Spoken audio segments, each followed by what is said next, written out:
Olá, boa tarde. Mais um sábado com resenha esportiva. Hoje, para entrevistar um jovem talento do basquetebol brasileiro, na série Jovens Talentos do Basquetebol do Brasil. O nome dele é Caio Pacheco, jogador do Bahia Basquete da Argentina. A galera já vai começando a entrar. Hoje, dia 13 de junho, conversa com esse talentosíssimo armador, filho do grande Álvaro Pacheco, da Ana Paula Pacheco. Caio já entrou aqui, a gente vai colocar aqui. E a galera vai entrando e a gente vai começando mais um resenha esportiva aos sábados, como a gente tem feito. Caio, tudo bem? Boa tarde, José, tudo bem? Tudo bem por aqui, graças a Deus. Você me escuta bem por Tudo aí? bem, tudo bem, graças a Deus também, tudo tranquilo. Mais um sábado aí de bate-papo do basquetebol brasileiro. Você vai estrear, né, na nossa sétima live, na nossa sétima entrevista, a série Jovens Talentos do Basquetebol Brasileiro. Tivemos a oportunidade, Caio, você até teve presente algumas vezes aí, entrevistar grandes nomes aí do basquetebol brasileiro, como Cláudio Mortari, Carioquinha, grande ídolo de todos nós, gerações mais antigas, né? Tivemos aí Edvar Simões, Elinho e Hélio Rubens, tivemos aí medalha, entrevistamos o teu pai também na primeira live que nós fizemos, Álvaro Pacheco, também o Valtinho, enfim. E aí estamos aí já mantendo essa tradição aos sábados, sempre às 17 horas. Daqui a pouquinho estamos aí com o nosso canal no YouTube, né? Resenha Esportiva no YouTube. Mais uma semaninha aí, já chegamos a 1.000 inscritos e as transmissões vão ser simultâneas aí pelo Instagram e também pelo YouTube. Então, quer dizer, é muito legal você estar estreando essa série, né? Jovem talento do basquetebol brasileiro, apenas 21 anos, e vamos ter um bate-papo bacana aí, conhecer um pouquinho da tua história, seus sonhos, conhecer bastante aí daquilo que você tem almejado, quais foram as dificuldades para chegar até aqui, enfim, vai ser um bate-papo muito legal. Aí a galera vai entrando junto com a gente, familiares, amigos, fãs, galera do basquete. A gente fez uma divulgação durante a semana. Espero aí que a gente possa extrair o melhor de você e podemos aí ter uma tarde super agradável para todos e aqueles amantes do basquete. Beleza? Beleza, muito obrigado. Queria primeiro agradecer pelo convite. É um prazer estar falando com você. Espero que todos que estejam acompanhando aí, que a gente sabe que entram, saem, mas todos que acompanhem, eu possa deixar alguma coisa ou contar um pouquinho da minha história. Assim que nada, muito obrigado pelo convite mais uma vez. Imagina, Caio, é só importante registrar mais uma vez, a gente dizer para a galera que vai entrando, a gente sabe que a audiência do Instagram é rotativa, né? A galera vai entrando, alguns ficam direto, vão participando, vão ajudando, vão fazendo pergunta, porém, lá no YouTube, resenha, né, com Z, resenha de Zé, né, Zé Saviani, resenha esportiva, lá no YouTube, você que não se inscreveu, inscreve lá no canal, porque lá nós temos as entrevistas que vão no Instagram durante os sábados e fica gravado, as pessoas que não conseguirem entrar, ou que rotativamente participaram desse nosso bate-papo, podem assistir na íntegra. Já a partir de amanhã vai estar disponível a nossa entrevista no canal, tá bom? Show, show, show. Maravilha, Caio. Então vamos lá. A gente tem uma série de perguntas aqui, mas a ideia é a gente fazer um bate-papo, né? A gente ter aí, extrair aí, como eu te falei, né? Situações bacanas aí da tua vida, seus sonhos, enfim. E a primeira pergunta eu sei, não, vou falar muitas vezes, né? Não vale falar o teu pai, tá? Porque eu sei que teu pai e tua mãe, né? Tua mãe jogou basquete também. São Os poucos que têm o dois. privilégio de teu pai e a mãe como jogador de basquete. Mas assim, tirando o teu pai, que eu sei que você vai perpassar, né, pela história dele, ele mesmo já falou que desde pequenininho você ia com ele nas quadras e tudo mais, mas quando você começou a jogar basquete, quando que você se recorda, assim, e como é que foi o início da tua trajetória, com quantos anos, e como é que você começou, Caio? Eu acredito que, como você falou, é involuntário, não tem como não falar. Eu acho que desde os meus primeiros passos, o basquete esteve na minha vida. Como você falou, tanto meu pai quanto minha mãe jogaram. Meu pai, obviamente, acho que no nível mais profissional, mas minha mãe também jogou durante algum tempo da vida dela. Então, desde pequenininho, eu sempre tive com a bola na mão, sempre tive contato com o basquete. Eu comecei a disputar campeonatos um pouquinho mais tarde, seria com 9 anos, foi meu primeiro campeonato que eu disputei aqui em Rio Claro, que foi a cidade que eu nasci, e hoje é onde minha família vive aqui. Mas Uhum. na verdade que o contato com o basquete eu sempre tive desde pequeno, como você falou, eu não lembro disso, mas tem um monte de histórias que desde pequenininho, nos intervalos, nos treinos, em casa, eu sempre estava com a bola na mão, sempre estava enchendo o saco, entre aspas, sempre estava na quadra.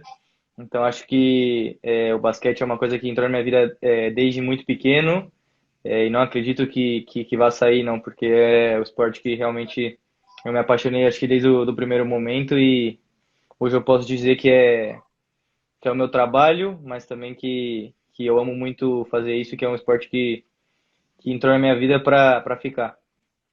Deixa eu já aproveitar a oportunidade e alguns estão aí, né? Como eu falei, a audiência é rotativa, vem alguns convidados teus, alguns meus, alguns do basquete, enfim. Mas teu pai, Álvaro Pacheco, né? Nós tivemos a oportunidade de iniciar a carreira, inclusive a primeira live foi com o Álvaro. A gente relembrou várias e várias histórias do basquetebol palmeirense. Nós iniciamos juntos, praticamente ali no final dos anos 70, né? Ali entre 77 e 78, e tivemos praticamente aí quase que 15 anos jogando juntos nas categorias de base do Palmeiras, depois também na equipe adulta, depois eu acabei saindo, o Álvaro continuou, e aí depois o destino quis que a gente não se encontrasse mais como companheiros de equipe, apenas como adversários, né? Mas eu tenho muito orgulho também de ter tido aí uma trajetória muito, muito importante. O Álvaro, inclusive teu pai, foi um dos responsáveis, eu já contei na live, quando eu comecei, eu era pivô quando eu comecei. Hoje eu tenho 1,90 m, mais ou menos, 1,88 m, 89 m. E quando eu comecei eu era grande, quando menino, e o Álvaro fez questão de me convidar para fazer um treino de basquete. Eu jogava futsal no Palmeiras, e aí começou uma trajetória de mais de 30 anos com o basquete. Mas que legal, eu tenho aqui registrado, aí vamos falar um pouquinho da tua carreira. Você começou em Rio Claro, na cidade natal, onde você nasceu, onde seus pais moram até hoje, e aí você depois foi para Limeira, né? Me fala um pouquinho desse início mesmo, olhando para técnicos, olhando para suas experiências iniciais, como é que foi essa trajetória? E logo depois de Limeira você foi Palmeiras, e aí, na sequência ali, finalzinho de juvenil, você acabou se transferindo para a Argentina. Vamos contar um pouquinho mais detalhadamente dessa trajetória. Como você falou, basicamente minha trajetória até hoje foi essa. Eu comecei aqui em Rio Claro, joguei dos meus 9 aos meus 12 anos aqui em Rio Claro. Acredito que, bom, aprendi muita coisa, mas a verdade é que Limeira, na época, eu tinha uma oportunidade de jogar, não um nível melhor, porque seria o mesmo campeonato, mas no decorrer dos anos eu vi que poderia evoluir mais. O nível dos times de lá na época eram melhores que daqui de Rio Claro. Então Uhum. foi uma coisa que a gente conversou aqui e decidiu. Eu tinha 13 anos quando eu fui para lá. Foi a minha primeira mudança. Na verdade, eu não fui para a cidade ainda. Seguia morando aqui em Rio Claro e viajava Uhum. todos os dias para treinar. Fiquei dos meus 13 até os meus 16 na equipe do nosso clube de Limeira. Com 16 anos eu fiz a minha transferência para o Palmeiras. E aí sim, eu já tive que mudar de cidade, fui para a capital. Joguei meu 17 e o primeiro ano de juvenil no Palmeiras, que seria com 18, né? De juvenil aqui no Brasil Uhum. são 2 anos, 18 e 19. E quando eu iria para o segundo ano de juvenil, que seria quando eu estava completando 19 anos, eu fui Sim. para a Argentina e tô lá até hoje. Hoje, para quem não sabe, eu tenho 21 anos e tô lá já faz 2 anos e alguma coisinha. Bom, por essa pandemia, acredito que 2 anos, 2 anos seria o tempo ideal, porque eu tive algumas saídas, que eu tive que ir para a seleção, que eu voltei para o Brasil, então acho que faz os 2 anos que eu tô lá na Argentina, trabalhando lá com o Bahia Basket. Legal. Eu acho que essa explicação ficou bem clara, um pouquinho da tua trajetória. Eu quero te fazer uma pergunta importante. Assim, eu falei no início do nosso bate-papo que você é filho de ex-jogadores, né? Pai e mãe. Fala um pouquinho como é que é a influência do teu pai na tua carreira, seja bem sincero, eu sei que ele está assistindo, depois ele vai puxar a tua orelha, mas como é que é a influência dele, né? A gente que conviveu com o teu pai, com o Álvaro Pacheco, sabe que ele sempre foi um cara muito dedicado, ele sempre foi um jogador que treinou, até pela baixa estatura, treinou mais do que os outros, sempre ficava na quadra mais tempo, sempre foi muito dedicado, né? Eu lembro que ele tinha um óculos, né, de bater bola, né? Até hoje deve ter esses óculos lá, a gente conseguia um óculos lá que não enxergava o chão, e o Álvaro ficava com aquele óculos o dia inteiro batendo bola, se insistia muito nos arremessos de longa distância. Como é que é a influência do teu pai e da tua mãe? Não sei se tua mãe também dá umas opinadas. No teu dia a dia, é positivo? Eles participam aí dessa construção para você? Como é que você enxerga tudo isso? Eles são, acho que a base de tudo, não, né? Meus pais desde sempre me apoiaram. Eu, quando era pequenininho, na verdade, eu fazia todos os esportes, eu não estava só no basquete, eu fazia natação, jogava futebol, jogava vôlei, jogava tênis, tudo que eu queria, eles me deixavam jogar, realmente me deixavam livres, até que chega um momento que, todo mundo sabe, vai afunilando a coisa, a escola vai ficando mais difícil, você tem que realmente dedicar o tempo para algum esporte específico. Na época eu já estava já entre o futebol e o basquete, e eu fui pro basquete. Eu acho que meu pai, principalmente porque eu tive a oportunidade de ver jogar, né? Minha mãe, depois que ela já teve filho, ela já saiu um pouco do esporte, já foi fazer a faculdade, começou a trabalhar em outra área. Eu acho que tem uma influência muito grande no que é o meu jogo, no que é o Caio como pessoa e como jogador também. Você falou de se dedicar, esse óculos que você falou, eu tenho aqui também em casa, eu e meu irmão, cada um tem um. A gente segue usando, que é uma coisa que ele trata de passar para a gente. Obviamente, eu não tive a oportunidade de treinar com ele como meu irmão, que meu irmão teve alguns anos que realmente meu pai foi o técnico dele, mas eu aprendi muita coisa. Acredito que aprendi e sigo aprendendo, né? Claro. Sempre ele tá assistindo meus jogos, ele e minha mãe, e sempre que a Aham. gente conversa, eles me passam alguma coisa que eles viram. E, obviamente, hoje já estou numa coisa muito mais profissional, mas sempre tem algo que para melhorar, para seguir evoluindo. E acho que não tenho o que falar, não. Acho que acredito que essa mentalidade de realmente treinar mais que os outros, é uma coisa que meu pai colocou sempre na minha cabeça e eu trato de fazer porque nós sabemos que é assim que, se você realmente quer chegar num outro nível, você tem que fazer coisas diferentes.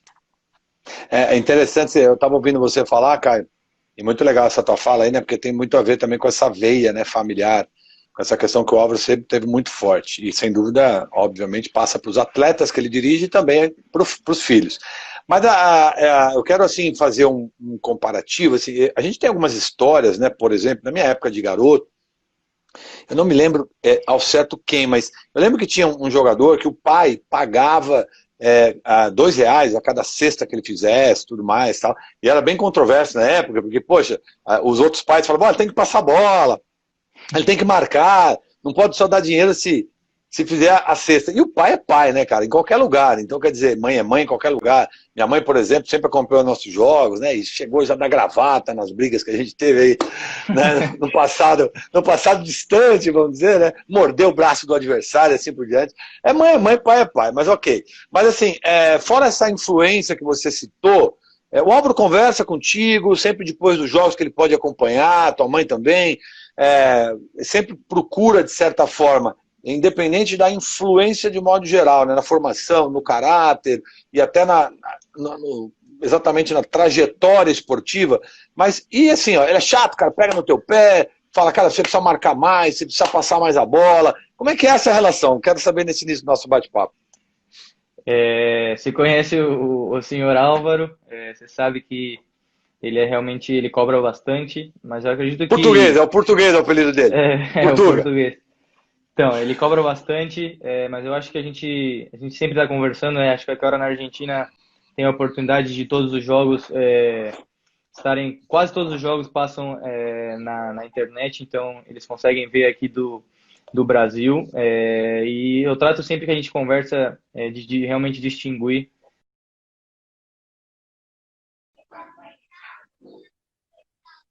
Opa, Caio deve ter aí tido um probleminha na internet. Agora que o papo começou a pegar fogo, começou a esquentar, Caio Pacheco, nosso entrevistado de hoje, jovem talento. Tá voltando aqui, ó. Nós vamos voltar aqui com o Caio, né? E aí continua esse bate-papo falando um pouquinho da influência do pai, né? Que foi um grande atleta, jogou por mais de 30 anos aí basquetebol e hoje tem um filho, né? Nessa iminente carreira aí desse sucesso que vem buscando aí, inclusive já nós vamos falar um pouquinho sobre isso no nosso bate-papo de hoje, inscrito no Draft 2020 da NBA. Já dei um aceite aqui para o Caio, tá?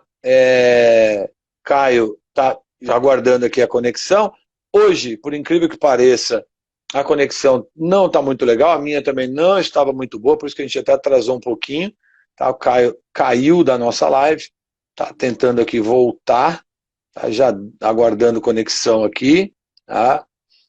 Aí o Maurão dizendo que o Anão jogou por 30 anos, mas não cresceu.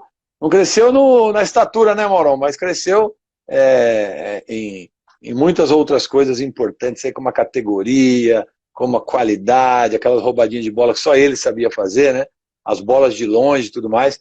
O Caio caiu de novo aqui, tá com um probleminha na internet lá. Enquanto isso, a gente vai fazendo aí um monólogo e a galera vai participando junto, até o nosso querido Caio Pacheco voltar, né? Com a participação aí da galera, Moreno, Maurão, Chicão, aí acompanhando. Caio tá voltando aqui, brigando com a internet.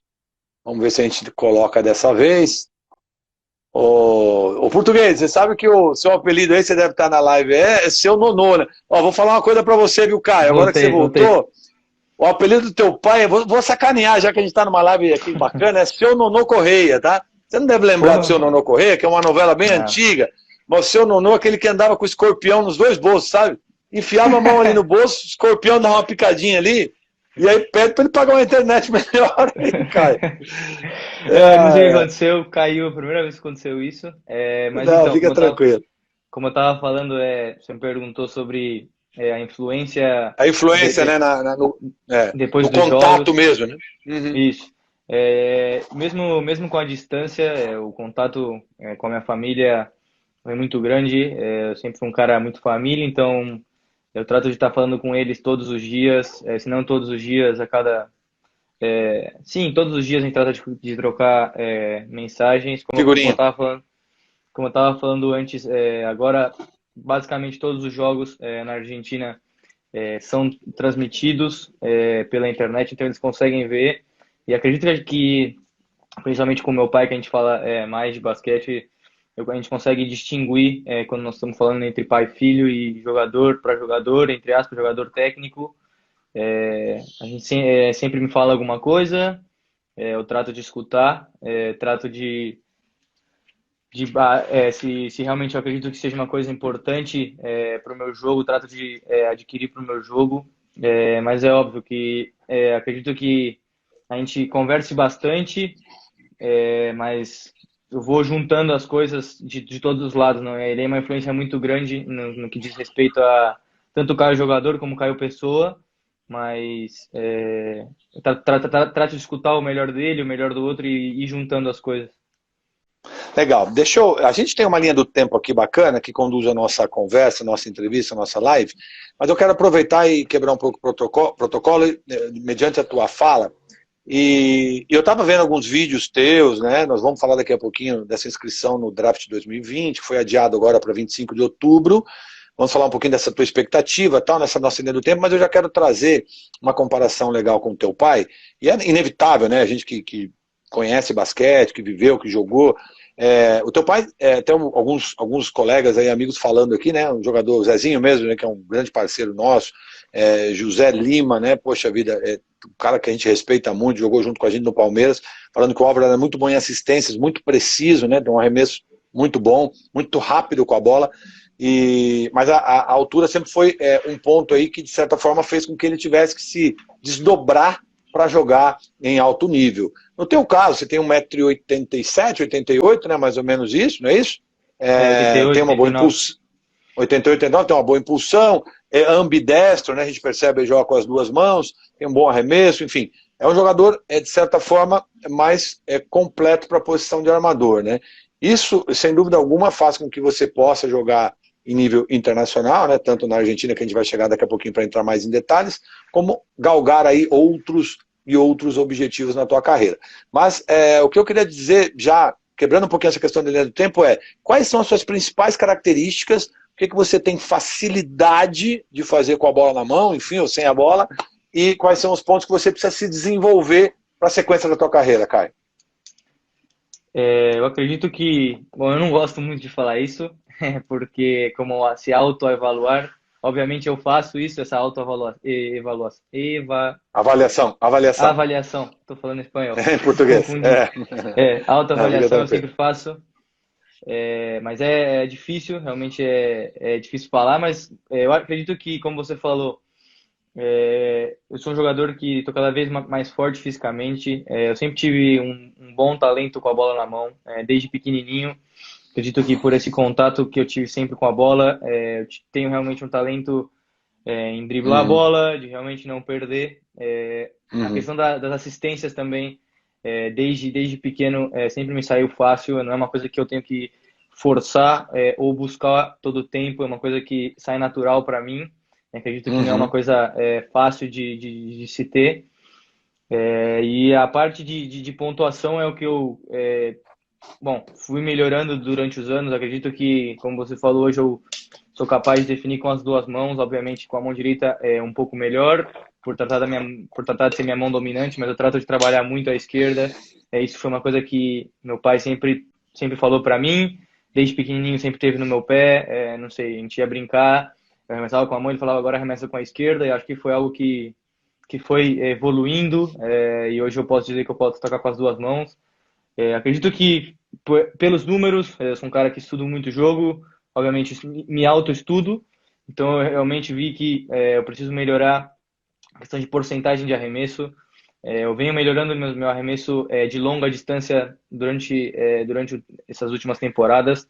Acredito que mais que a forma do arremesso é realmente encontrar o momento certo de arremessar, é encontrar o meu chute, porque no começo, quando eu comecei a jogar no adulto, principalmente, o tempo e o espaço para fazer esse arremesso tem que ser muito rápido e uma decisão muito rápida, e muitas vezes eu não tinha essa oportunidade de arremessar, então quando tinha um pequeno espaço eu já queria arremessar, isso abaixava muito minha porcentagem, sendo que eu teria que fazer um step back ou um step side, uma coisa diferente, que uhum. obviamente eu fui evoluindo isso, mas acredito que encontrar o chute correto para minha porcentagem seguir subindo e aí me tornar cada vez um jogador mais completo. Acredito que o físico também, eu acho que eu não cheguei nem perto do meu máximo. Obviamente eu melhorei Uhum. muito nesses últimos anos, mas quem acompanha o basquete sabe que o físico é muito importante e vai ter um papel muito importante, vai seguir sendo muito importante daqui para frente. Então, acredito que é uma coisa que eu tenho que estar muito focado, que eu estou muito focado e seguir evoluindo. Acho que essas duas coisas são as coisas a evoluir a curto prazo. Obviamente, acho que um jogador sempre vai estar aprendendo coisas novas, desde o começo da carreira dele até um cara como o LeBron James, que certeza, obviamente, entende muito do jogo, mas sempre tem alguma coisa a evoluir, a melhorar. Então, acredito que seguir evoluindo, seguir estudando o jogo e seguir evoluindo com o jogo. Não, perfeito, excelente. Inclusive, uma dúvida que eu gostaria de tirar com você, ouvir a tua opinião, você é bem esclarecido aí nas tuas colocações e tal, isso é muito legal. Mas uma pergunta que não quer calar, né, que não cala para ninguém do basquete, e eu repito, eu nunca tive jogar pessoalmente, mas acompanhei várias reportagens, algumas imagens e tudo mais, inclusive tem um vídeo super legal teu que mostra um monte de imagens sua, e eu queria te fazer essa pergunta até nessa tua formação, né? Jovem, 21 anos, promissor, né? Numa posição tão importante que a posição de armador, jogando hoje na Argentina. Mas assim, para você, como é que você constrói na tua cabeça, na tua... Claro que o técnico tem muito a ver com isso, sistema de jogo e tudo mais. Mas como que você constrói na tua cabeça a condução? O armador, ele precisa ser mais pontuador ou ele precisa ser mais organizador, né? Ele precisa colocar o time para jogar. Como é que você enxerga isso? Como é que você, durante a tua carreira, né, desde mais novinho até hoje na Argentina, no basquetebol argentino, como é que você tem desenvolvido? Porque você, antes da pandemia, né, de parar o campeonato, você estava com quase 20 pontos de média, 7 assistências, ou seja, você estava com um equilíbrio muito legal entre quase chegar num duplo-duplo olhando para a média, né, entre assistência e pontos, e por isso a pergunta, eu gostaria de ouvir de você como é que você tem desenvolvido tudo isso. Eu acredito, pelo que eu escutei, pelo que eu vi, que o basquete, obviamente, como eu falei, sempre vai estar evoluindo e mudou muito, né? Desde a época, por exemplo, que meu pai, que você, que jogavam, Uhum, realmente as posições mudaram muito, o jeito de se jogar o jogo. Hoje, a uhum, verdade é que não existe mais posições, entre aspas. O basquete cada vez mais é um jogo onde por exemplo, o LeBron James, tem um LeBron James que joga nas 5 posições. Tem um Giannis Antetokounmpo que pode defender os 5, mas pode defender um. Você tem que ser um jogador flexível, você tem que saber fazer múltiplas facetas do jogo. Todo tempo você tem que estar pronto, seja para uma troca, seja para defender um pivô no poste baixo, seja para atacar um pivô, obviamente na minha concepção. Acredito que antes o armador, principalmente, bom, falando da minha posição, era um cara que realmente tinha que fazer o time jogar, era um cara que acalmava o jogo, pensava, enquanto os outros eram jogadores mais pontuadores, talvez o ala era mais pontuar, então era o cara que era mais a estrela, o pivô era pegar rebote e se sobrava uma bola embaixo fazer um ganchinho. Acredito que o jogo vem mudando e evoluindo e o que eu também, durante a minha carreira, mudei muito isso aqui no Brasil. Eu sempre joguei muito, como eles falam, agora só não me vem o nome em espanhol, seria, não é picando a bola, mas sempre acalmando o jogo, levando a bola devagar para o ataque, chamando muita jogada, pensando muito o jogo, onde eu queria que jogasse, por que eu queria que jogasse. E quando eu fui para a Argentina, eles mudaram esse chip na minha cabeça. Acredito muito também pelo time que eu tô lá. Não são todos os times que jogam assim lá, não é porque é na Argentina, mas eles realmente prezam muito em correr a quadra, chutar com poucos segundos, se é um bom chute, ter um volume de jogo alto, um pace eles chamam, que é o que a NBA vem acontecendo na NBA, que é o melhor basquete do mundo. Na Europa está cada vez mais perto disso também. De correr a quadra os primeiros 4, 5 segundos e até os 8 segundos, até os primeiros 8 segundos, poder chutar, poder arremessar se é um bom arremesso, e se não, aí sim trabalhar a bola. Você pega para um passado, não um passado tão distante, um passado recente, digo 10 anos atrás, realmente o armador estava muito mais preocupado em trazer a bola, chamar a jogada, que era a função dele. Então acredito que hoje um armador que não é agressivo para a cesta, não existe, cada vez mais esse armador vai ficar sem mercado. Um armador que não é agressivo passando a bola, girando o jogo para seus companheiros, também vai ser um cara que está sem mercado. Acredito que hoje o jogo entre aspas, um jogo, você tem que ser um jogador muito mais completo. Não que no passado eles não fossem, mas é que eles não tinham essa não motivação. Não tinham esse incentivo para fazê-lo, entendeu? Nunca, por exemplo, nenhum técnico na época chegou pro meu pai e falou: você precisa passar a quadra em 3 segundos se você tiver um bom arremesso, porque você é um bom arremessador, você vai arremessar. Porque aí você vai se tornar perigoso, a defesa vai ter que sair, o garrafão vai ficar aberto, e assim vai. Obviamente, se eu ficar só falando disso, do jogo de hoje, dá para ficar 1 hora falando disso, mas eu acredito que o jogo mudou e muito, e você tem que mudar com o jogo. Eu aprendi isso, acho que de velho, entre aspas, depois da minha ida para a Argentina, que eu realmente comecei a estudar o jogo, ver como os melhores jogam, porque acho que é assim que a gente tem que evoluir, ver como os melhores fazem e tentar copiá-los ou aprimorar o que eles já fazem, não? Interessante a tua fala, Caio, porque hoje o presidente do Bahia Basquete, ele é Pepe Sanches, né? Correto? Sim, o primeiro correto. argentino a jogar na NBA. E eu me recordo do início da carreira do Pepe. O Pepe, ele teve uma participação muito importante no basquetebol universitário americano, e uma das principais características do Pepe era exatamente o contrário do que você está falando hoje. O Pepe sempre foi um cara de contenção, de uma defesa muito forte, extremamente organizador, cadenciador de jogo, né? E é interessante, né? Claro que não é o Bahia Basquete, né? O basquete mudou como um todo, obviamente, no mundo inteiro, como você está colocando. Mas eu fiz questão de fazer essa menção exatamente por esse basquete de 20, 30 anos atrás, 25 anos atrás, onde de fato era muito diferente do que é hoje. Mas é importante a tua resposta, ficou muito claro. E deixa eu poder colocar, uma coisa que você falou justo do Pepe.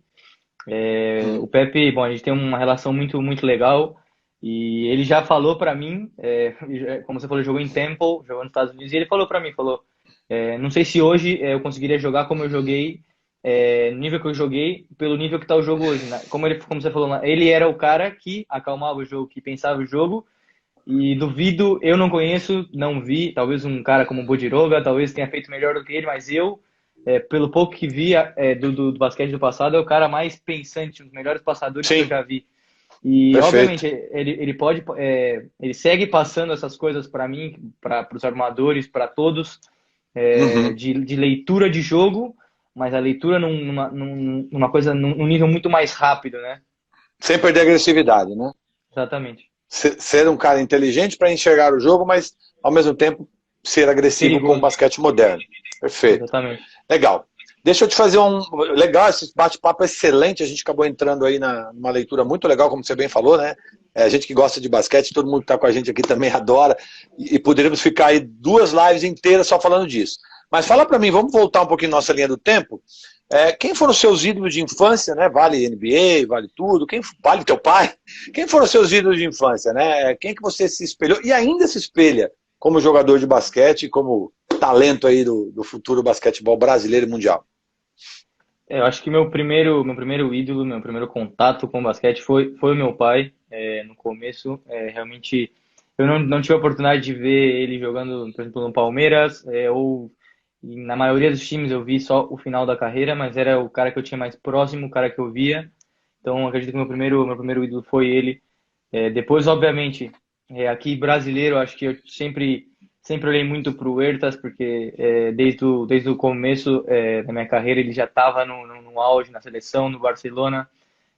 Acredito que, bom, na época a televisão aqui do Brasil não passava muitos jogos de basquete como hoje faz. Eu acredito que foi muito legal isso que mudou, mas eu tratava de ver na internet, tratava de ir estudando. Os caras que eu conseguia ver de perto, eu gostava muito do Maxi Stanic, que é um cara que jogou no Palmeiras, do Janela, porque, bom, Me eu lembro. sou palmeirense, então eu via os caras jogarem quando eu era pequenininho, então eu ficava realmente feliz de ver eles jogarem, eram os caras que eu me animava, e depois foi até legal porque eu consegui jogar contra os dois lá na Argentina antes que eles se aposentassem. Na verdade, o Janela se aposentou, o Stanit ainda não se aposentou. E acho que um cara estrangeiro que eu sempre olhei foi o Mano. O Mano Ginóbili é um cara que eu sempre gostei muito do jeito que ele jogava, por ser um cara latino-americano jogando na NBA, pelo que ele ganhou. Um cara que, entre aspas, não tem um físico privilegiado, sim, ele é muito forte, grande, mas não é um LeBron James, um Dwayne Wade, um cara absurdo, e realmente conseguiu dominar a liga do jeito dele, da maneira dele durante muitos anos, com muito talento. Então acho que é um cara que eu sempre olhei também bem de perto. Obviamente, Steve Nash, Jason Kidd, que são armadores que marcaram época, que eu também sempre via vídeos no YouTube, mas acredito que esses três que eu nomeei, meu pai, o Huertas e o Mano, são os caras mais fortes, assim. Influentes, né? É, Influentes no, na tua. Porque a gente sempre tem um ídolo, né? Aquele ídolo que não só a gente espelha, porque o ídolo normalmente você espelha, você deseja ser, mas o ídolo também muitas vezes é aquele cara que não só te espelha, mas que direciona os teus esforços, né? Vou dar um exemplo, eu tenho, por exemplo, Carioquinha, um grande ídolo, né? Michael Jordan, um grande ídolo. Agora, recentemente, todos nós amantes do basquete vimos aí The Last Dance com Michael Jordan, né? Uma história a fundo, né? Olhando para os bastidores que a gente não conhecia, e eu particularmente, né, quase todos ficamos encantados aí com a série, mas é um pouco disso, né? Por isso que é importante, e o Manu, claro, um cara que tem uma história fantástica, né? E teu pai também tem uma trajetória muito importante do basquete, enfim, o Huertas, um jogador que eu vi começando no Paulistano, né? Eu era técnico do Londrina, ele com 18 para 19 anos, iniciou sua trajetória já com uma personalidade incrível com 18 para 19 anos, isso é muito importante.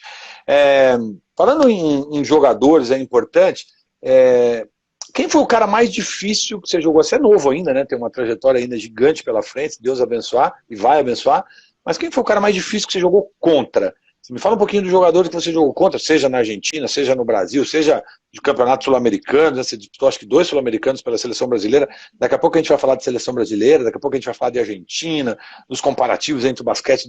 Você está no Brasil, né? Por causa da pandemia, né? tô no Brasil, tô aqui em Basquete Rio de Claro. lá, né? Basquete de lá da Argentina e basquete daqui do Brasil, enfim, tem muito papo ainda. Mas fala pra mim, quem foram os jogadores assim que de fato foi cara que você falou, poxa, difícil, esse aí, seja os mais velhos, mais novos, enfim. Bom, como você falou, minha carreira não é tão longa.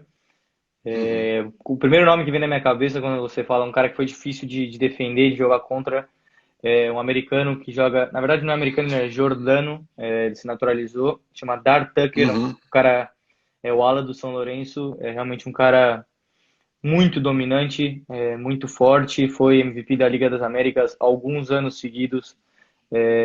Bom, o time de São Lourenço, na verdade, inteiro é um time muito, muito bom. Eu não tive a oportunidade de jogar contra o Deck, porque bem no ano que ele foi embora foi o ano que eu comecei a jogar o adulto, que é o Gabriel Deck, cara que tá no Real Uhum. Madrid. Aham. Mas também imagino que seja um cara muito difícil. Não tive a oportunidade, mas um argentino, acho que o armador do Obras, que hoje foi para a França, chama Pepo Barral. É um cara muito, muito Uhum. bom também. É um cara imprevisível, muito bom jogador. Teve alguns caras bem difíceis de defender, alguns americanos, mas pensando assim rápido, eu acredito que esse tenha sido o cara mais difícil. Esse Tucker é um cara que arremessa de 3 pontos com a esquerda, de 2 pontos ele arremessa com as duas mãos. Literalmente arremessa, não é só que faz bandeja, ele arremessa com a direita, arremessa com a esquerda. Muito forte fisicamente, joga de 2-3. Então foi complicado jogar contra ele. Sempre é complicado, né? Sempre que temos que enfrentá-lo, sabemos que vai ser uma noite longa. E é interessante, você estava falando, estava resgatando um pouco o meu passado, que eu tinha uma característica de jogador de defesa, né, durante boa parte da minha carreira. E uma coisa interessante, quando você vai marcar um cara muito bom, né, como você foi citando aí, normalmente você vai aprendendo, né? Essa é a grande verdade. Porque às vezes o cara sai para a esquerda, quando você dá à direita, às vezes ele corta para o meio, às vezes ele para e chuta, e você vai, de certa forma, marcando, sofrendo, mas ao mesmo tempo também vai entendendo quais são os melhores caminhos. Eu acho que por isso que eu fiz essa pergunta, foi provocativa, até porque eu acho que é importante a gente, como eu falei, né, a gente conseguir detectar o que cada adversário, né, seja na NBA, seja no basquete do Brasil, em qualquer lugar, tem de melhor, para a gente tentando, claro, acrescentar no dia a dia dos nossos treinos e, obviamente, o nosso jogo é isso que você citou um pouco tempo atrás, que se torna, de fato, um jogador completo. A gente espelhar, sempre ser um bom observador é muito importante. Até pegando um exemplo aqui, por exemplo, acho que é bem legal esse assunto aqui, já vou entrar com uma outra pergunta mais ou menos sobre isso, mas a gente ouve falar no Brasil, Caio, você, a tua jovialidade dos 21 anos, que é o melhor jogador do basquetebol, um dos, né, obviamente, né, que a grande mídia fala, recente e tal, um dos melhores jogadores que vestiram a camisa do Brasil, brasileiro, é o Oscar Schmidt. E o Oscar Schmidt sempre falou claramente, em todas as palestras que ele dá hoje, em todas as entrevistas, que ele foi um cara que quase ninguém na história, ou ninguém na história do basquetebol brasileiro, ou até do mundo, treinou mais do que ele. E a gente muitas vezes comprovou isso, né? Oscar era um cara que eu, por exemplo, era menino, tinha lá 10 anos, né? O Álvaro deve se lembrar disso, e a gente treinava a 1h30 na escolinha. A escolinha tinha que pôr aquela tabelinha de madeira, aquela escolinha pequenininha, e o principal do Palmeiras, né, o adulto do Palmeiras, treinava de manhã. E às vezes era 1h15, 1h30, o Oscar estava lá arremessando, e aí o Mané, que era um roupeiro do Palmeiras, você não conheceu, teu pai deve ter te falado dele, o Mané ia lá para pôr a tabela e tinha que esperar o Oscar terminar de arremessar, e ele ficava ali, e às vezes passava o nosso horário de treino, o técnico até ficava bravo, e ele continuava arremessando ali. A pergunta é importante essa questão do treino, da insistência, e principalmente da repetição. Mas o Oscar, caracteristicamente, era um excelente arremessador. Não tinha muita habilidade, não era o exímio passador, não era um cara que tinha facilidade de infiltrar, apesar que no começo da carreira ele pulava muito, fazia umas ponteadas com carioquinha e tudo mais. Ele insistiu em arremesso. O que você pensa disso? Porque você é um jovem com uma carreira promissora. Você acabou de dizer, obviamente, que você treina com as duas mãos, drible, parada de jump, mas como é que você tem traçado continuidade da tua carreira olhando para esse exemplo que eu trouxe do Oscar? Eu acredito que o Oscar é realmente um exemplo diferente de todos, né? Como muita gente fala, eu não sei se é verdade, todos me falam que sim, eu nunca vi, mas que falavam que ele arremessava 1.000 bolas por dia, é realmente bastante coisa. Eu sou um cara que, na verdade, que gosto realmente de treinar bastante, trato de treinar muito e arremessar 1.000 bolas é bastante bola. E, bom, acredito que tem que realmente, se você quer virar jogador e você quer ser um cara diferente, tem que treinar mais que os outros. Eu acho que hoje os treinos são bem diferentes. Eu sempre tive essa conversa com meu pai, a gente sempre tem essa conversa.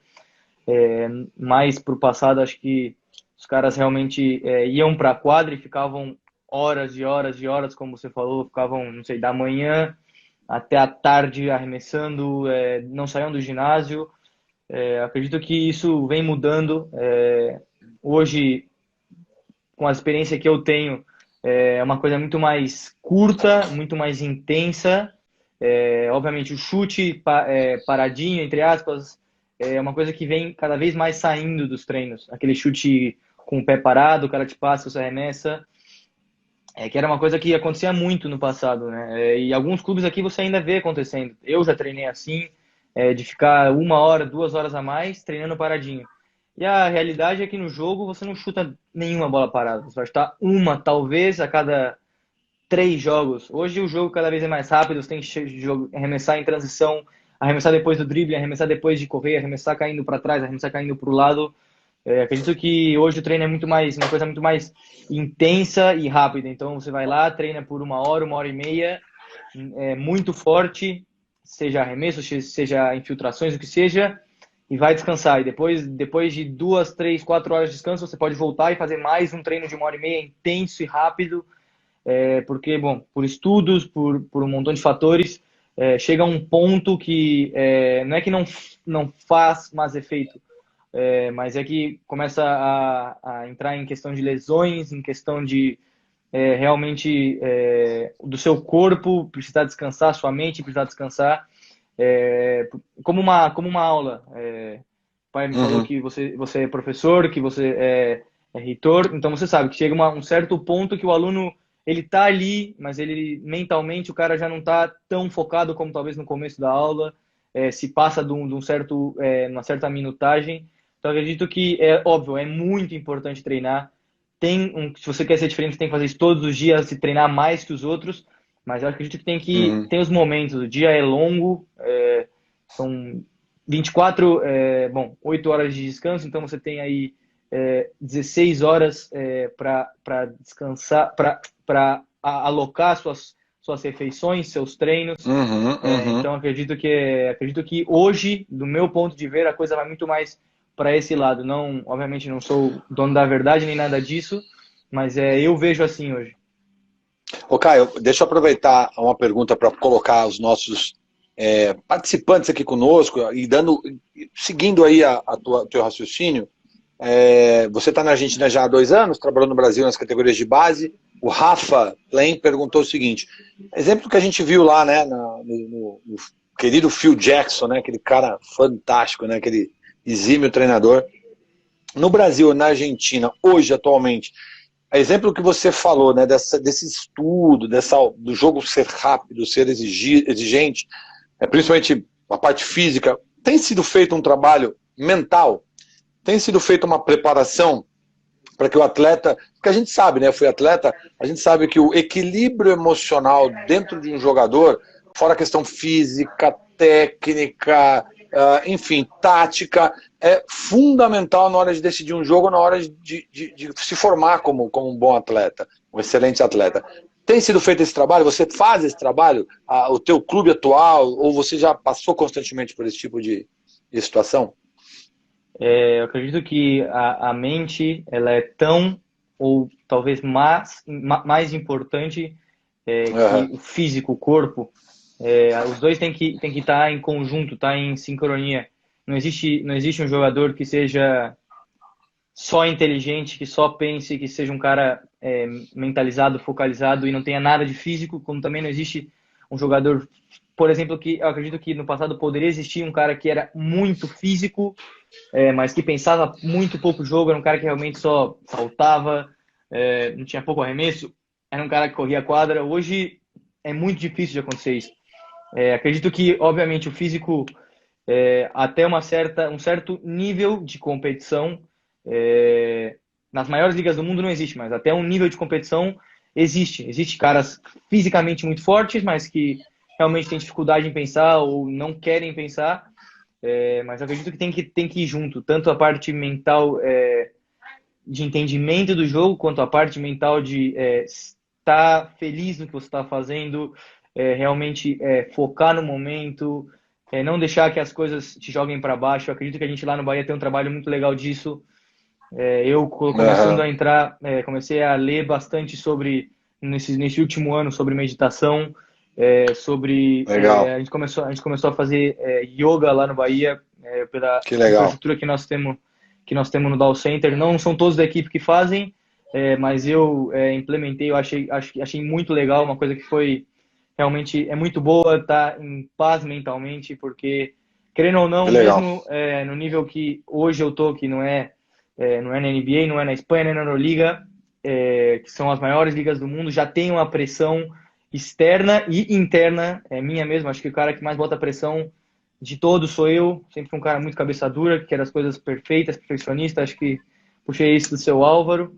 Então, minha mãe também é muito perfeccionista nas coisas dela, então acredito que eu puxei isso e acho que a mente é o centro de tudo. Se sua mente não tá legal, aí começam a vir as lesões, começam a jogar mal. Acredito que, bom, nessa última temporada, uma grande diferença também das outras temporadas que eu tive é que eu realmente estava feliz, eu estava desfrutando do que eu estava fazendo, e tava tranquilo que eu estava fazendo o meu melhor e tava dando tudo na quadra, e as coisas fluíam. Realmente, eu até li sobre que eles falam que é um estado de flow, que as coisas fluem e você não tá pensando, você não tá analisando cada coisa, porque, bom, como eu sou um cara bem mental, que gosta de ler bastante, gosta de estudar bastante, antes capaz que eu ficava pensando jogar, porque se eu passar a bola ali, o cara pode roubar, e realmente consegui entrar num estado mais de deixar a coisa rolar e espero conseguir estar nesse nível ou seguir melhorando isso, porque é algo muito importante. Que legal. Muito, muito Bem, importante. bem legal.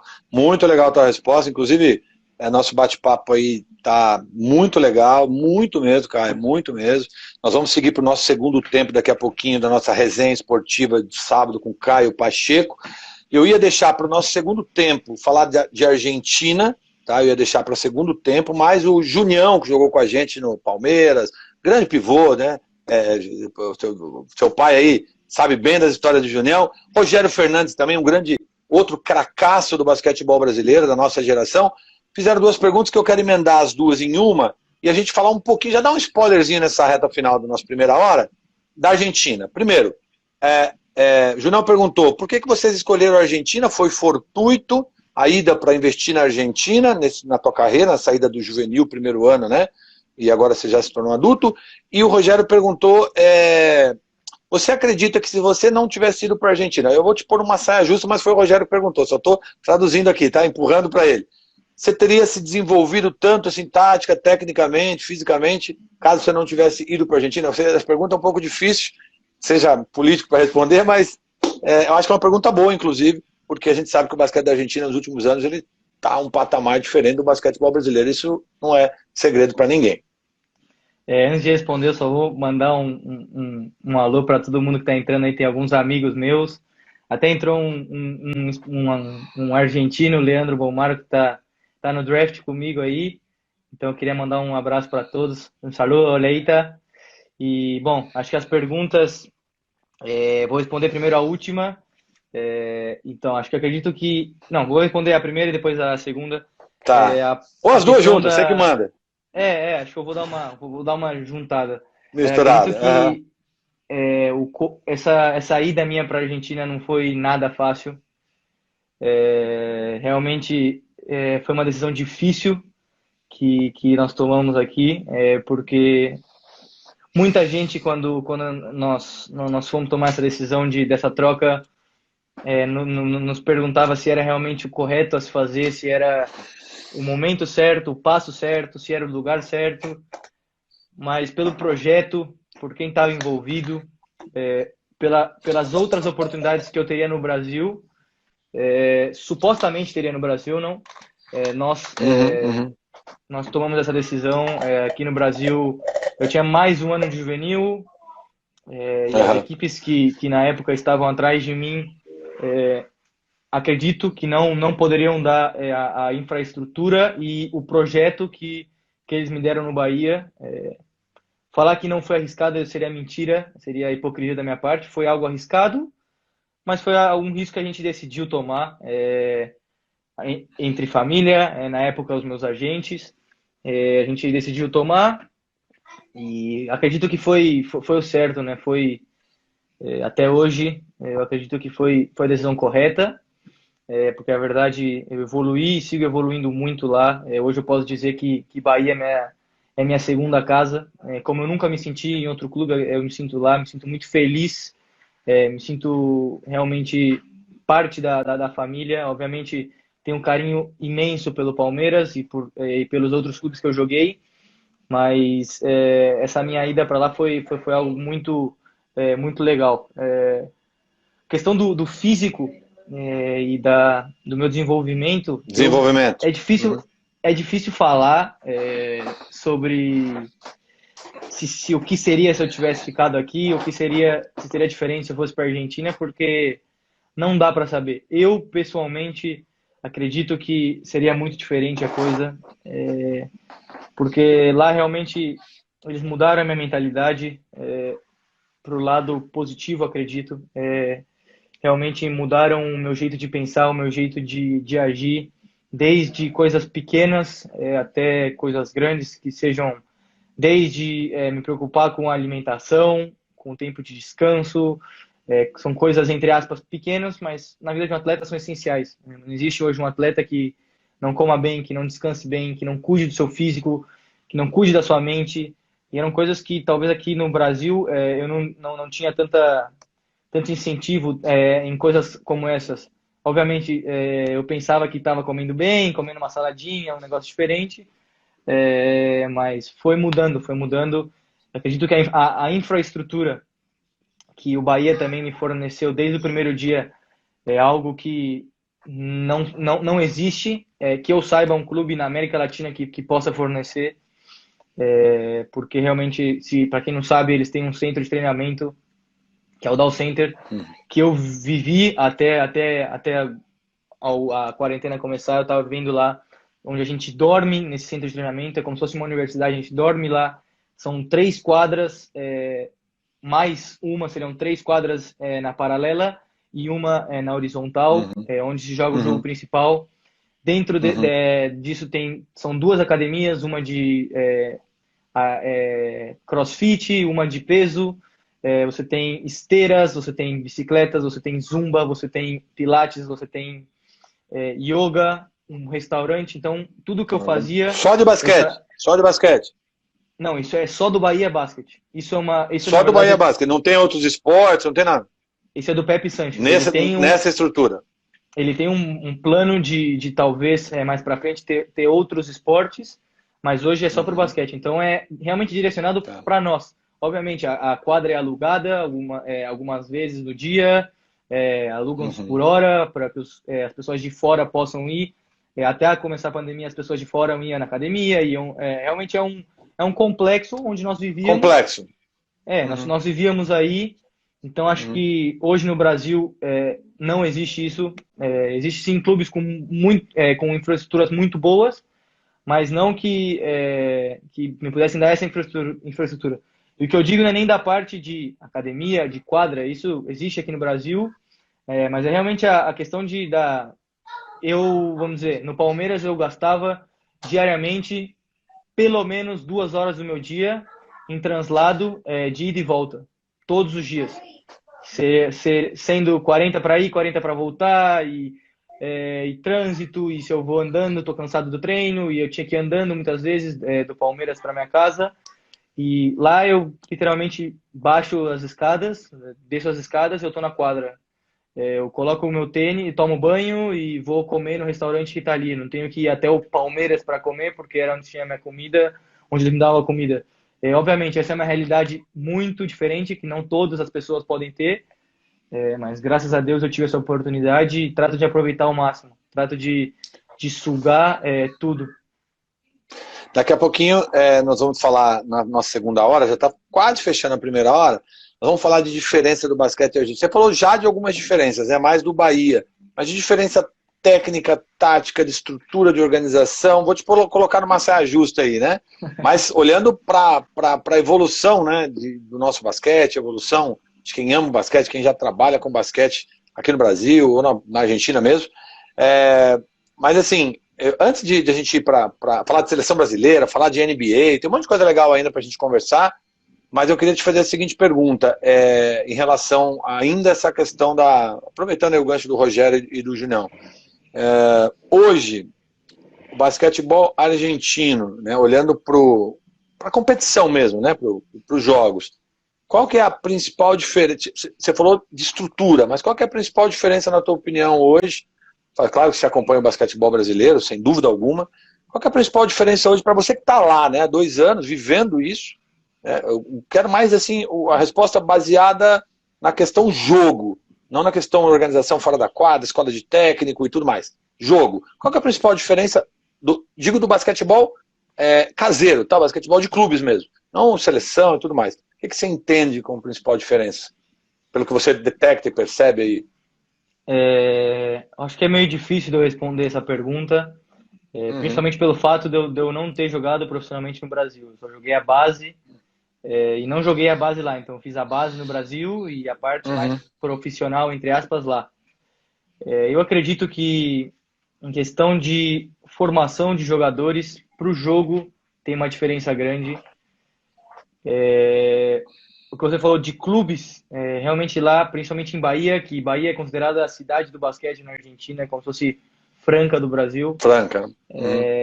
As crianças, os pequenininhos que vão treinar tem muito mais incentivo da parte dos clubes, sem contar que, bom, só dentro da cidade tem mais de 20 clubes que jogam entre eles. Então, vamos dizer, é como se... E Bahia Blanca tem mais ou menos o tamanho de Rio Claro, que seriam 300 mil habitantes, eu acredito que são, 400 mil habitantes, e você tem 20 clubes. É uma loucura, é muita coisa. Foi algo que eu me surpreendi quando eu cheguei lá. Só dentro da cidade você tem 20 clubes que jogam entre eles. Então os meninos têm muita competição, tem realmente muito incentivo por estar competindo, por estar jogando todo o tempo. Isso faz que quando chegue um momento que eles tenham que competir, eles estejam muito mais prontos que os meninos, por exemplo, do Brasil. Digo, como eu passei, eu quando era pequeno, quando eu tinha 12, 13 anos, aqui na associação nós tínhamos os festivais que eles chamavam. A gente jogava cada 1, 2 semanas, 2, 3 jogos no sábado. Eu treinava segunda, quarta e sexta. Então você imagina, lá eu tive a oportunidade de jogar em um clube de Bahia por 3 meses. E você via meninos de 14 anos, por exemplo, ele jogava no sub-14, sub-15, sub-16. Lá é dividido por cadete, tem nomes, mas vamos dizer, jogavam 3 categorias. E vamos dizer, a categoria dele tinha 2 jogos na semana. E aí a outra categoria tinha mais 2, e a outra categoria tinha mais 2. Então ele jogava 6 jogos em uma semana. Enquanto que aqui no Brasil, talvez na semana a gente não jogasse. E eles treinavam 5 vezes na semana, ou 4 vezes na semana e 3 de jogo. É melhor, acho que é muito mais legal você treinar 4 vezes e jogar 3 do que você treinar 3 vezes e jogar 2 a cada 2 semanas. E óbvio, a questão do jogo, o jogo em si, que eu senti a diferença, eu acho que foi muito grande por essa transição, de ser base para adulto. A transição foi muito grande em questão de físico, em questão de velocidade. Eu jogava aqui o juvenil, já achava que era um jogo mais físico que a base, mas quando você começa a jogar adulto, você encontra as caras com experiência, caras que já jogam faz anos e que eles mostram para você que você é moleque e tem que ir aprendendo.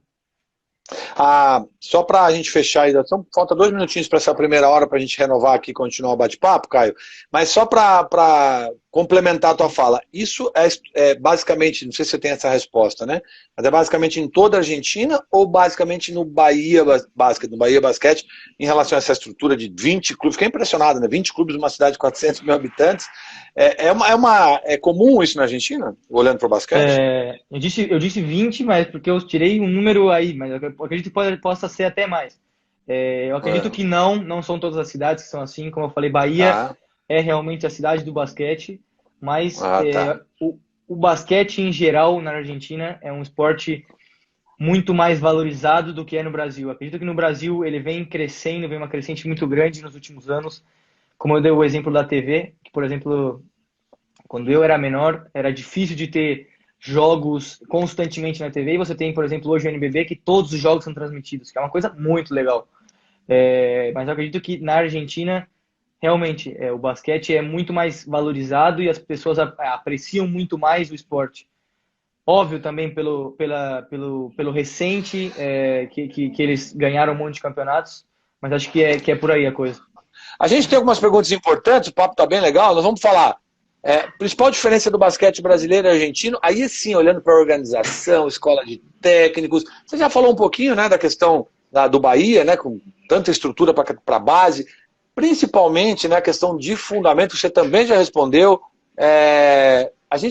Você é brasileiro, né, apesar de estar apaixonado pela Argentina nesses últimos 2 anos, o que a gente pode esperar do basquete brasileiro nos próximos anos? E aí uma pergunta que não quer calar, que está todo mundo querendo que a gente fale bastante, é a sua expectativa, como é que está funcionando tudo isso, esse seu sonho, esse seu desejo, e como você está se preparando para o draft da NBA, que agora vai ser no final do mês de outubro, né? Foi transferido, ia ser agora em junho, infelizmente, história da pandemia, a própria NBA já anunciou, se não me falha a memória, não sei se você pode me ajudar, acho que é 1º de julho, a temporada volta, né? Jogos acontecerão...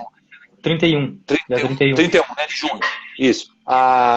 Os jogos vão ser em Orlando, os jogos vão ser apenas em Orlando e as equipes aí, algumas que não tinham mais chance, não participarão dessa fase do 19 e 20, algumas outras brigarão para os playoffs para a gente poder finalizar, se Deus abençoar, em virtude de toda essa pandemia, a temporada 19 e 20. E aí, ao final da temporada regular, temos lá o draft que normalmente acontece neste período, mas a gente já vai falar um pouquinho sobre isso. Beleza? Então tá bom, Caio, vamos lá. Fala para mim então, dentro da nossa linha do tempo, a gente vai iniciar com seleção brasileira, ok? Você, eu sei que participou aí, inclusive, de 2 sul-americanos, participou na sua base, na época que você estava no Palmeiras, enfim, na seleção brasileira. Como é que é para você? Eu vou te colocar numa saia justa, eu vou começar a te apertar agora, tá? Como é que é para você vestir a camisa da seleção? Como é que foi para você? E existe, independente do teu futuro na NBA, existe algum tipo de desenho para você se naturalizar argentino? Alguém já falou sobre isso? São 2 perguntas em uma. Camisa da seleção brasileira, 2 perguntas quentes, hein? E se já existiu essa possibilidade de você se naturalizar? Acredito que, bom, a primeira pergunta sobre vestir a camisa da seleção brasileira, acho que foi algo que eu sonhei desde pequeno, é algo que você almeja desde que você começa no esporte, seja futebol, basquete, do que seja, é algo que eu sempre tive nos sonhos lá em cima. Acredito que vestir a camisa da seleção numa Olimpíada, no Mundial, é algo que seria o meu sonho maior. Desde a primeira vez que eu vesti até a última, que foi agora no último Sul-Americano, isso é um sentimento muito lindo, um sentimento realmente diferente. Só quem teve essa oportunidade realmente sabe. Quando você está na hora do jogo e você escuta o hino do Brasil tocando, é realmente uma coisa que chega a arrepiar.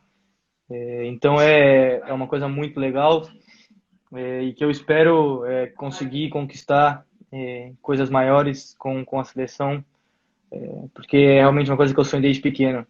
A questão da naturalização, muita gente me pergunta, muita gente me escreve, mas não tem essa possibilidade. Eu sou brasileiro, sempre me senti brasileiro, e é o país que eu quero representar. Obviamente eu tenho um carinho muito grande pela Argentina. Como eu falei, hoje é minha segunda casa, não tenho vergonha nenhuma em dizer, porque realmente eles me acolheram como uma família. Eu me sinto muito bem, muito feliz lá, mas isso não muda o fato de que eu sou brasileiro e sempre vou ser. A minha pátria é quem eu vou escolher defender, seja isso possível ou não, obviamente, dependendo de N fatores, mas acredito que isso não vai mudar. É muito legal a tua resposta, né? Claro que foi provocativa, porque uma coisa é você ser grato, uma coisa é você estar se desenvolvendo muito, você ter toda uma estrutura para fazer essa transição na tua carreira, né? De categorias de base para o adulto, e aí, de fato, galgando, né, novos e outros objetivos na tua carreira. E com certeza o outro ponto é você ter, né, essa clareza de sentimento, né, de orgulho Porque, assim, tudo bem, né? A gente ouve alguns casos desses no futebol, né, Caio? Caras que vão lá para outros países, se naturalizam. Muitos porque não enxergam possibilidade de defender a seleção brasileira. Acho que você é um jovem talento e com 21 anos, já participou das categorias de base em seleções brasileiras, tem todo um caminho aberto, independente do que acontecer com o NBA, para vestir a camisa da seleção brasileira em vários torneios. E eu já queria aproveitar, quando a gente fala de seleção brasileira, você é jovem, como você bem colocou, talvez não jogou ainda, né, no basquetebol brasileiro adulto, né, porque rumou para a Argentina muito cedo, mas a gente tem percebido aí, se não me engano agora com a paralisação, é a 11ª edição do NBB. O NBB veio, de fato, para mudar um pouco a história do basquetebol brasileiro, isso é fato, os clubes se organizaram, os clubes, o campeonato é um campeonato consistente, é um campeonato que, de certa forma, ele tem bons patrocinadores, né, ele conseguiu agora ter uma abertura para canais de televisão, seja de canais fechados ou abertos. Enfim, eu acredito que o NBB tem evoluído muito. A pergunta é, o basquete brasileiro foi bicampeão do mundo, 59, 63, claro que é uma geração já há 50 anos. Depois tivemos algumas gerações como o terceiro do mundo em 78, né, nas Filipinas, com Oscar, Marcel, Carioquinha. Depois o Brasil teve algumas participações boas em Olimpíadas, se não me falo a memória, em 80 foi quinto na Olimpíada, sofreu alguns bons anos sem participar dos Jogos Olímpicos, não passando dos torneios pré-olímpicos, participou das últimas edições, enfim, teve dificuldade recente com trocas de gestão. Mas você acredita, apesar de jovem, tá? O seu sonho, você acabou de falar que sonha vestir a camisa da seleção brasileira. Você acredita que o basquete do Brasil pode resgatar os tempos áureos? E o que será preciso? Duas perguntas, tá? Gosto de fazer sempre duas, você percebeu, né? Você acredita que o Brasil vai resgatar os tempos áureos? E o que é necessário, na tua opinião, para que isso aconteça, de modo geral? Bom, eu acredito, como você falou, eu sou muito novo, tenho a minha visão sobre esse assunto. Não sei se é correta, eu escutei numa live uma vez o Gustavinho falando sobre isso com uma live da CBB, e acredito que o basquete está muito aí em questão de seleções. Eu acho que hoje o basquete, cada vez mais, no decorrer dos anos, vem se tornando uma coisa muito mais próxima. Também o futebol, eu vejo assim, você vê uma Copa do Mundo, uma Croácia chegando à final com a França, que há 10 anos atrás, ou na Copa, vamos dizer, do Ronaldo, ninguém acreditava que a Turquia, por exemplo, chegaria à final. E hoje acho que existem várias seleções que podem disputar pódio, que podem disputar colocações grandes, seja o torneio que seja. Você tem hoje, não sei, 15, 20 seleções que, independente se ela estiver lá em cima ou não vai ser uma surpresa. Você vê, por exemplo, a Argentina no último Mundial, no começo do campeonato, eu duvido, boto minha mão no fogo que tinha alguém ou várias pessoas que falariam eles vão chegar na final do mundo contra a Espanha. Sendo que você tinha Estados Unidos, França, Sérvia, times muito superiores, entre aspas, no papel, mas que na hora de jogar não foi o que aconteceu. A Argentina ganhou da Sérvia, ganhou da França, Estados Unidos perdeu para a Espanha, você tinha a Austrália, que supostamente tinha o melhor time da Austrália de todos os tempos, e perdeu. Então eu acredito que o basquete e o Brasil... então, eu estava falando tudo isso para entrar que o Brasil realmente está entre esses 20. Acredito que tem uma geração muito boa vindo. Obviamente, o trabalho tem que ser feito. Eu acredito que a CBB nos últimos anos teve uma evolução muito grande em questão de ganhar torneios, realmente estar disputando as posições mais em cima, seja na base, seja no adulto, tanto masculino quanto feminino. Então, acho que a gente tem que seguir evoluindo. Eu acredito que quanto mais o povo brasileiro tiver essa influência, esse instigamento, não sei se nem se existe essa palavra, que realmente estejam involucrados com o basquete, acho que é muito legal. Como eu falei na Argentina, que eles realmente, desde pequenininho, querendo ou não, eles colocam aquele chip na cabeça do argentino pequenininho. O basquete é legal, o basquete é importante, o basquete faz parte da nossa cultura.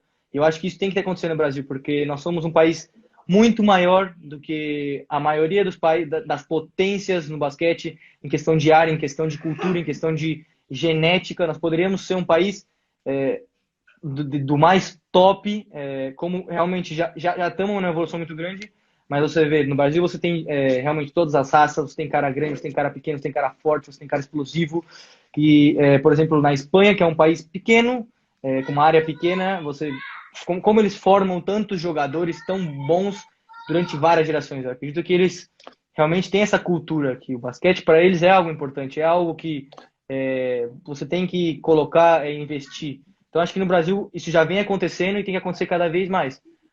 Porque aí eu acredito que o Brasil vai continuar subindo, continuar nessa evolução. E como eu já falei, nós já estamos nesse top 20 seria do mundo que podem disputar esse pódio, mas acredito que a gente pode cada vez chegar mais alto. Eu quero aproveitar uma fala sua e fazer uma pergunta importante. Você falou, e aí, claro, você está em Bahia, né? No Bahia Basquete, e como você falou, é a Franca, né? Na Argentina, todo mundo respira basquete, são mais de 20 clubes ali e tudo mais. Porém, assim, olhando para a Argentina, tá? Não sei se você tem essa percepção, jogando o campeonato já há 2 anos, né? O Campeonato Nacional Argentino.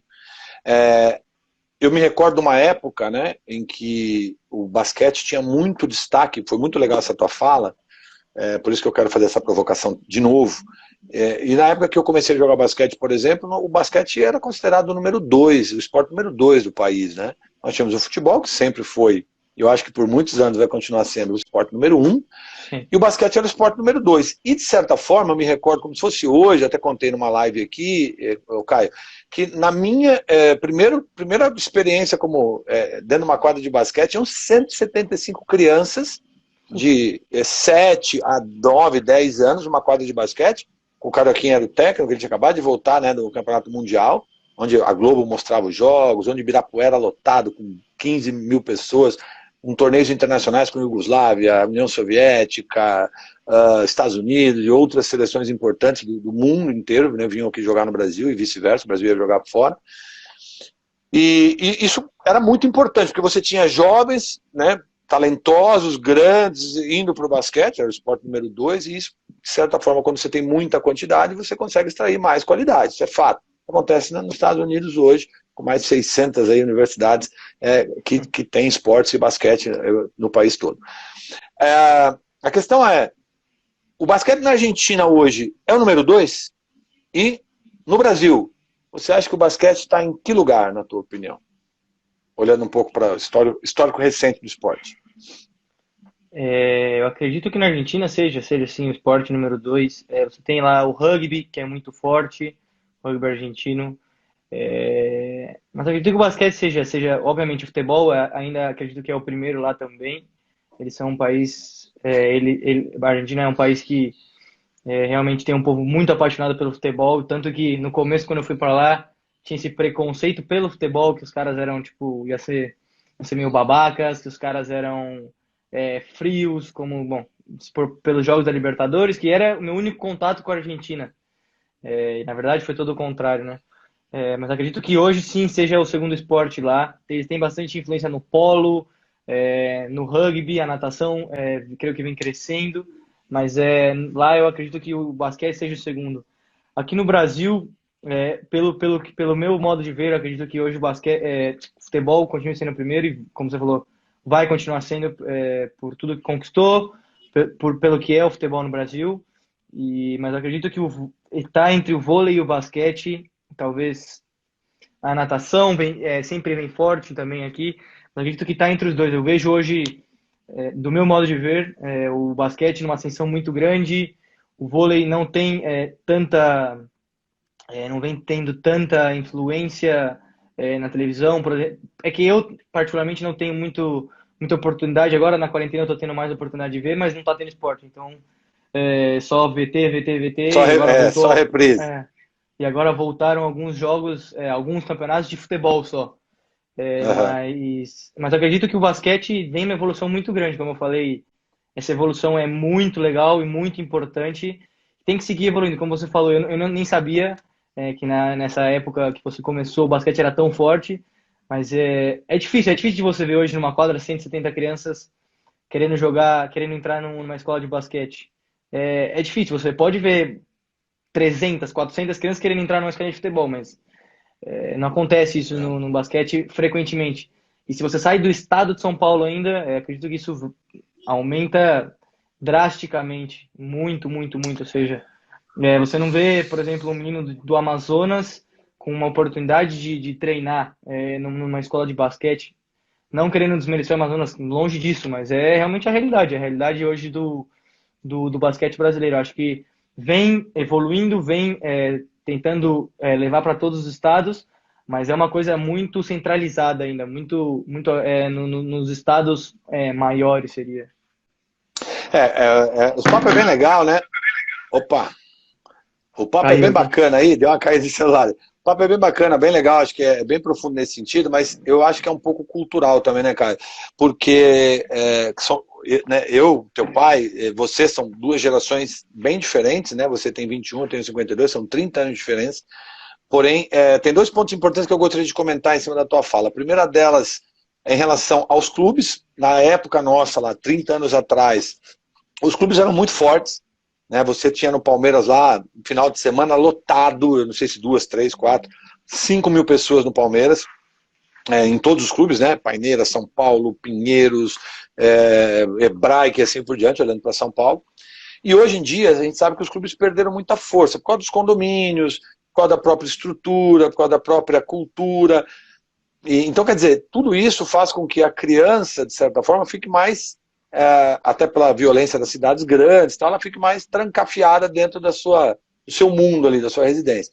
Eu vivi, por exemplo, né, eu, teu pai, outros jogadores da nossa época, vivíamos praticamente sair da escola, quando não faltava, ia direto para o clube, ao meio-dia, às 10, 11 da noite, né, quando a mãe não ia buscar pela orelha, no clube, entende? Hoje em dia você já não vê tanto isso, e eu acredito que olhando para o Brasil seja uma grande dificuldade. Mas a pergunta que eu quero te fazer, ela também é um pouquinho polêmica, mas ela é muito interessante para você que está há 2 anos na Argentina. O que eu tenho de entendimento, eu fui técnico de seleção brasileira também, fui técnico há 4 anos de times adultos, né, assistente técnico e tal. Durante bons anos, quando eu parei de jogar, eu fiquei na carreira de técnico e assistente nas comissões técnicas. E a gente sempre ouviu falar o seguinte, cara, na minha geração de categoria de base, né, meu pai está aí, não me deixa mentir, nós nunca perdemos para a Argentina, seleção brasileira. Tá? Eu me recordo, e o adulto também, eu me recordo que nós passamos aí 15, 20 anos sem perder um jogo para a Argentina em categorias de base, tanto masculino como feminino. De um momento para cá, não vou me recordar, talvez início dos anos 2000, nós tivemos uma revolução no basquetebol argentino. E essa revolução perpassou por Escola Nacional de Técnicos, um campeonato já bem antes do nosso, organizado por clubes, uma estrutura mais profissionalizada, e de fato isso deu um corpo muito forte para o basquetebol argentino, e a escola de técnicos, intercâmbios, e principalmente o que culminou e levou às gerações de ouro do basquetebol argentino, né, campeão do mundo, vice-campeão olímpico e tudo mais. Isso para mim, sem dúvida, virou a chave para o basquetebol argentino. A pergunta que eu gostaria de te dizer é tão gritante isso, você que está lá dentro, você consegue perceber essa organização ainda muito à frente da nossa? A nossa, como você trouxe, está caminhando para isso, NBB, mudança de gestão da CBB, mas ainda está muito à frente, porque o basquete da Argentina hoje a gente sabe que está num patamar um pouco diferente do nosso, olhando principalmente para as conquistas dos últimos anos das duas seleções. Eu acredito que, como você falou, essa geração de 90 e pico até hoje na Argentina é realmente uma geração diferente no que é o basquete lá. Obviamente eles tiveram também uma geração muito importante lá atrás, como o Brasil teve, que foram campeões mundiais. Mas acredito que essa geração, que eles chamam de geração dourada, que foi campeã olímpica, vice-campeã mundial, é realmente mais que os jogadores, que também obviamente foram muito influentes, tem muita importância nisso, foi o legado que eles deixaram lá na Argentina, no basquete argentino. Eu tive a oportunidade agora, antes do Mundial, a equipe da seleção argentina treinou no nosso centro de treinamento, no Dow Center. Então eu tinha a oportunidade de ver todos os dias os caras treinando. E realmente eles têm, mais do que os jogadores que em si que são tremendos jogadores do maior nível mundial, seja na sua época, Pepe Sanches, Escola, Mano Ginóbili, Puma Montecchia, e hoje você vê o Campasso, o Deck, o Escola segue, você vê Garino, Luca Vildoça, você vê caras que estão jogando no maior nível mundial, treinando, e você entende que não é só isso, não é só o treino, os jogadores que eles são, porque jogadores, eu acredito que o mundo inteiro tem, obviamente, em alguns lugares tem melhores e alguns lugares piores, mas o que significa o basquete para eles, o tão importante que você vê a rotina dos caras, você vê eles levantando todos no mesmo horário, indo comer no mesmo horário, comendo o que tem que comer, descansando.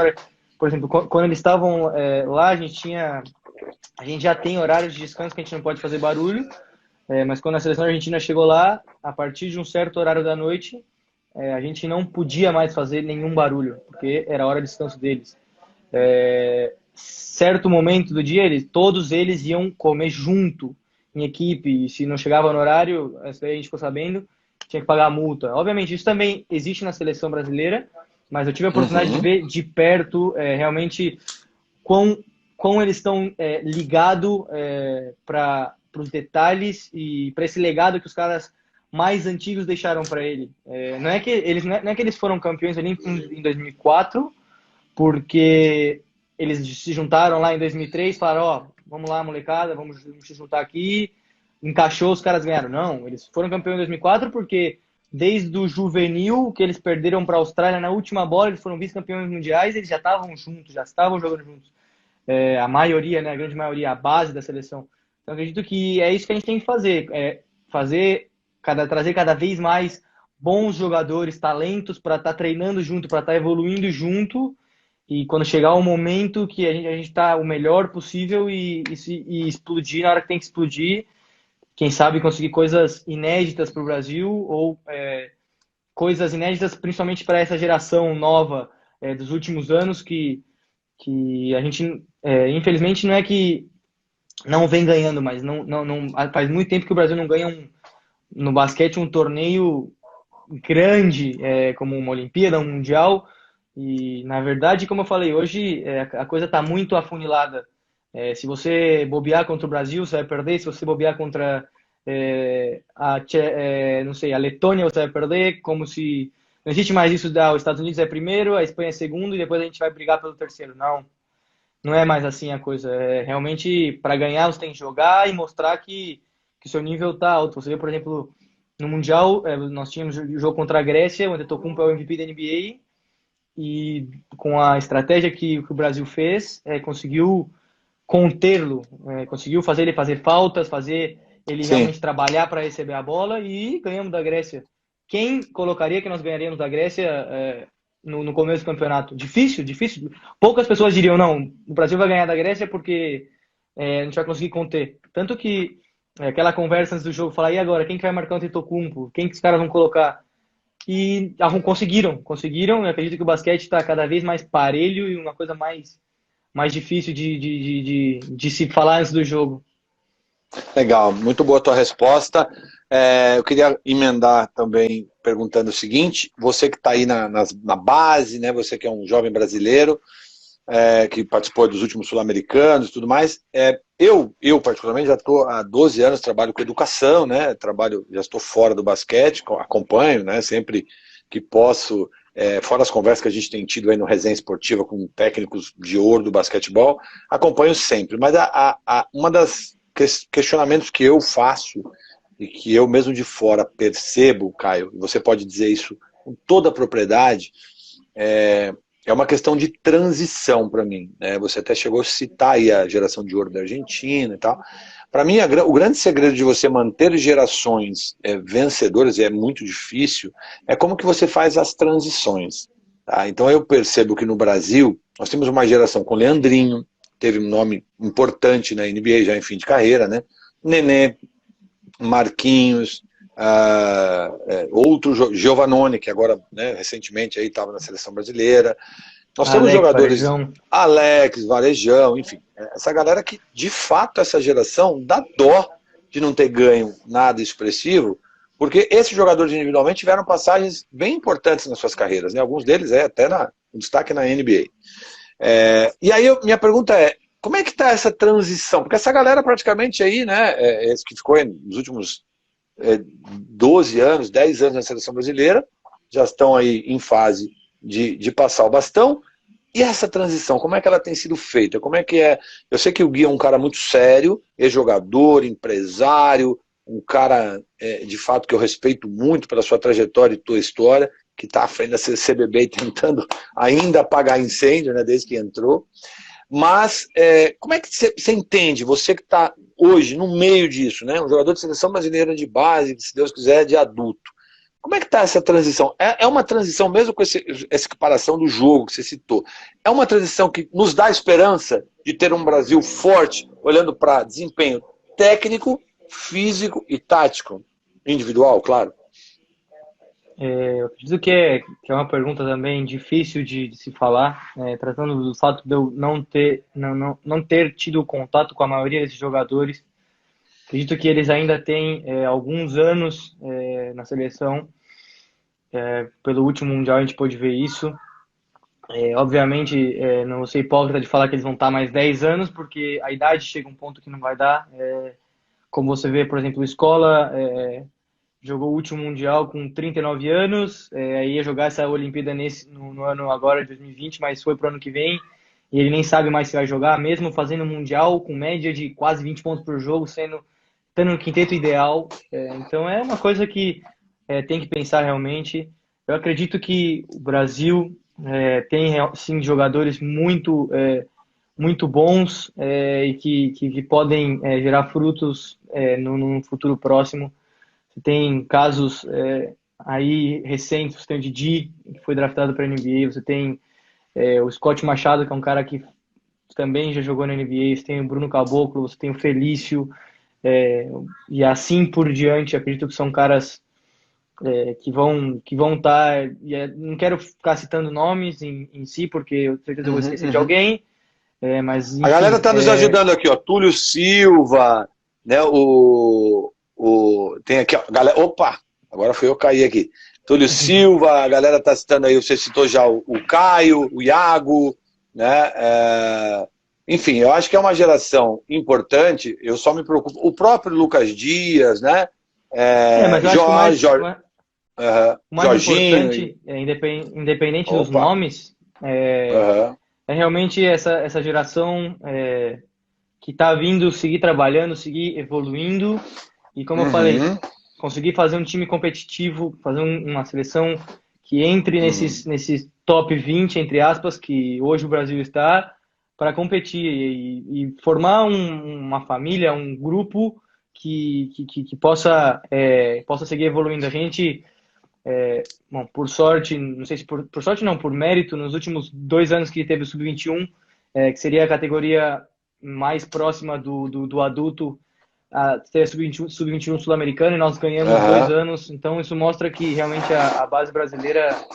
vem evoluindo. Não só, acredito, na Sub-21, você vê categorias mais novas, o Brasil cada vez, se não ganhando, chegando nas finais contra a Argentina, contra Porto Rico, contra quem seja. Obviamente ainda existe um domínio muito grande das seleções, entre aspas, maior na base, que seria Estados Unidos, Canadá, alguns times europeus, mas acho que o Brasil tá no caminho correto. A gente só não pode desviar disso, porque eu acredito que muitas vezes isso aconteceu. Acho que a gente tem que continuar no caminho, mesmo o difícil que seja, continuar nesse caminho para a evolução. Você está percebendo que eu estou deixando o NBA para o final, né? Igual novela, sabe? A melhor parte fica para o final. Mas que legal esse papo. Eu acho que essa troca de informações para todo mundo que está acompanhando, depois vai ficar gravado. Essa tua percepção, apesar de jovem, né? Essa tua percepção um pouquinho das diferenças que você tem vivido nos últimos 2 anos, de lá para cá, ou o desejo que a gente tem de voltar a ter um basquete brasileiro vencedor, de fato é muito grande e perpassa por tudo isso que a gente está falando. Que legal. Mas chegou a hora da gente já caminhar para a pergunta e para parte do nosso bate-papo, que gera uma expectativa gigante. Como eu falei, repito, né, a nossa audiência é muito rotativa no Instagram, mas é muito legal, a galera ter entrado, participado, contribuído.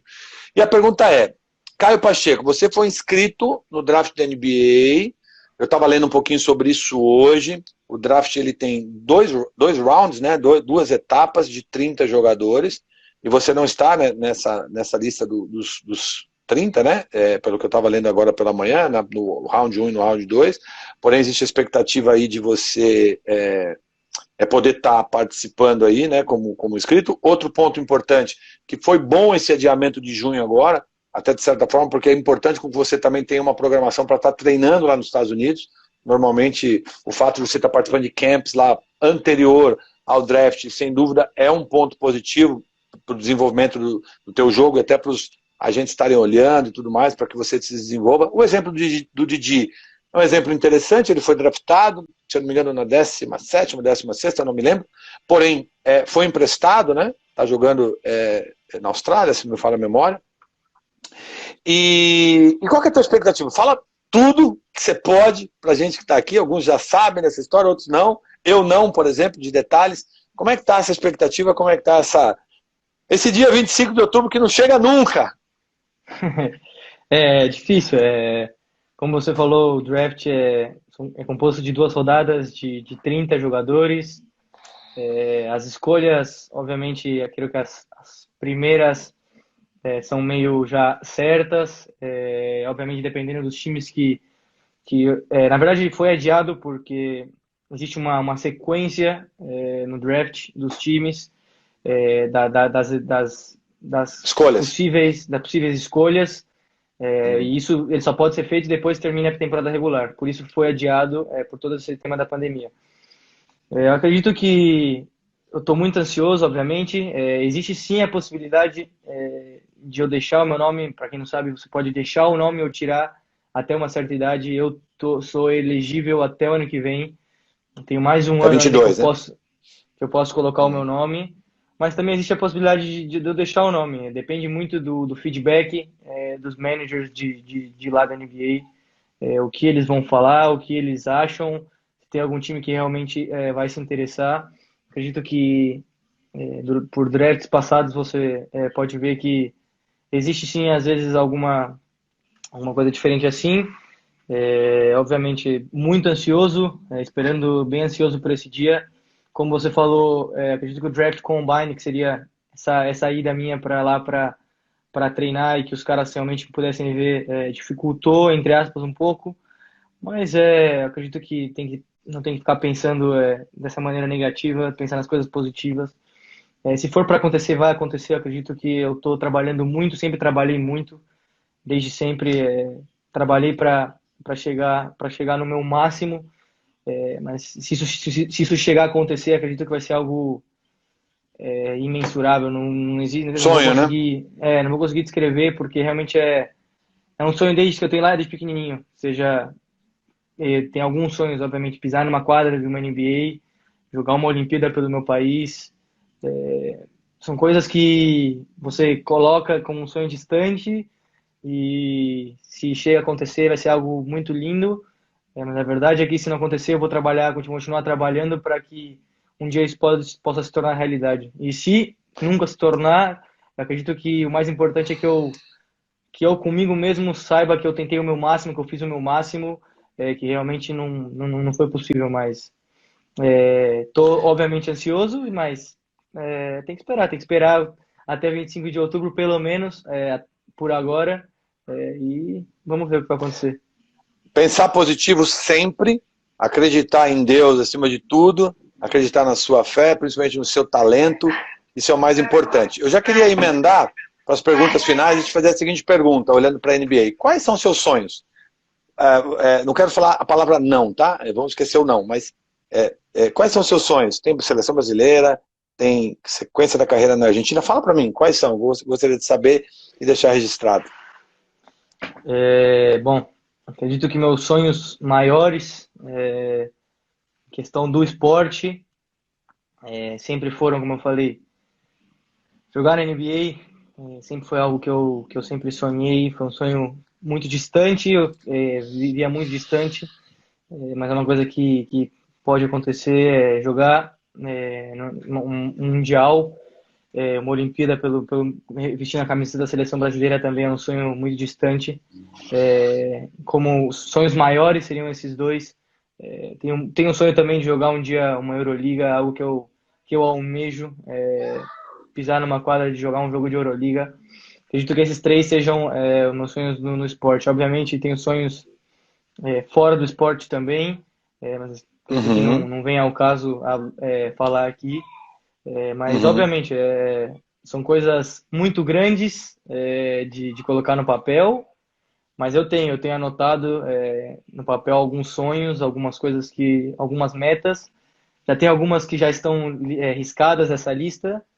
E quem Uhum. sabe, tomara que eu possa riscar toda essa lista. Acho que seria algo muito legal e que seria algo muito importante para minha vida.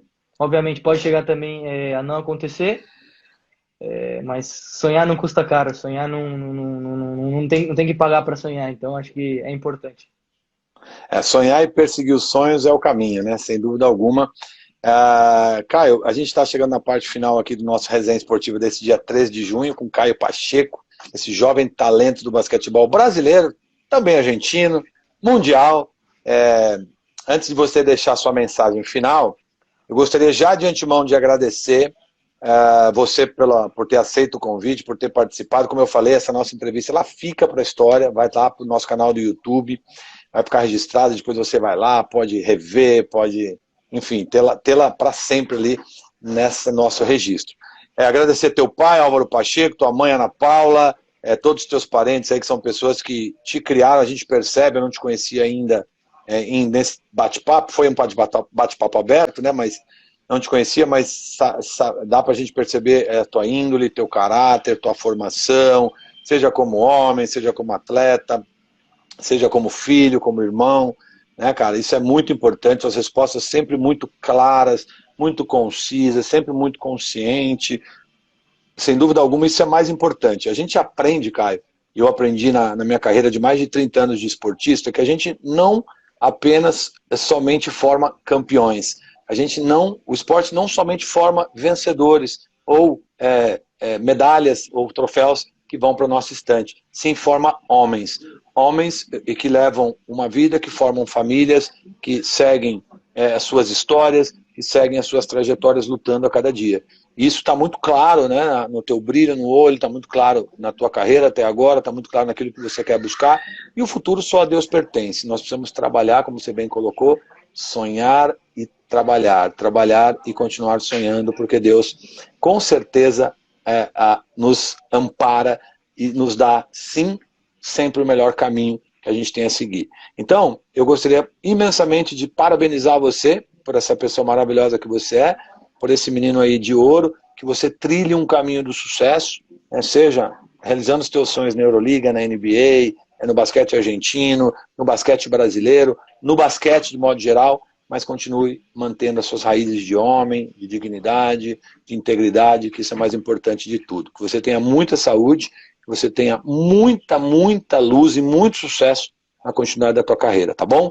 Eu gostaria que você deixasse uma mensagem final para todos aqueles que estão com a gente, que participaram, especialmente para os teus parentes, especialmente para todos que vão estar assistindo, não só hoje, no dia 3 de junho, mas quem sabe, para a eternidade, que esse nosso bate-papo vai ficar gravado. Primeiro eu queria te agradecer, Zé, primeiro pelas palavras. Eu fico muito feliz em saber que realmente só nessas 2 horas, né, você conseguiu ter essa perspectiva sobre mim. Eu acredito que, primeiro, depois agradecer pelo convite. Realmente foi um prazer estar falando com você, foi muito legal. A gente passou 2 horas voando. Acho que quando a conversa é boa, o tempo passa rápido. Não só a Verdade. conversa, quando todas as coisas boas na vida passam rápido. É, A mensagem que eu queria deixar, primeiro agradecer a todos que participaram. Como você falou, muita gente entrando, muita gente saindo. Agradecer a todos que participaram, que tiveram aí, que comentaram, desde meus amigos, minha família, as pessoas meus seguidores, os seus seguidores. Eu acho que é muito legal, como você falou, que isso vai ficar para sempre. Que a gente possa ter deixado, tanto eu quanto você, alguma coisa positiva, ou algum ensinamento, ou algum bichinho na cabeça que a pessoa vai ter que pensar para qualquer pessoa, que eu acho que é muito legal nessas conversas. Tô tratando de ver bastante podcasts, lives nessa quarentena, porque chega um tempo que sim. você não aguenta mais estar em casa, e acho que é sempre legal você estar estudando, estudando também, treinando não só o seu corpo, mas a sua mente. Então, de novo, agradecer muito pelas palavras, pelo convite e a todos que participaram. Foi um imenso prazer. Espero que, primeiro, que essa quarentena acabe o mais rápido possível e eu possa voltar para as quadras.